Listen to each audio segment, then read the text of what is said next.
ఏంటి అత్తయ్య గారు ఎప్పుడు లేని డ్రెస్ వేసుకున్నారు, లోపలికి బయటకి అలా తిరుగుతున్నారు ఏంటి?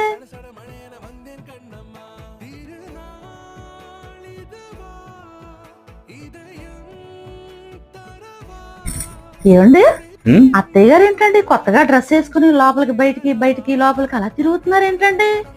అవునా? ఏది పద చూద్దాం రండి.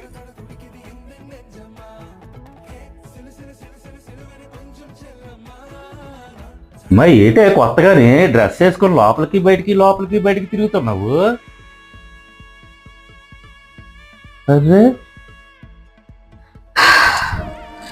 ఏమీ లేదురా, యోగాలోని లోపల గాలి తీసుకొని బయటకు వదలమన్నారు. అందుకనే లోపలికి బయటికి అలా తిరుగుతున్నాను, గాలి తీసుకుంటూ వదులుతూ.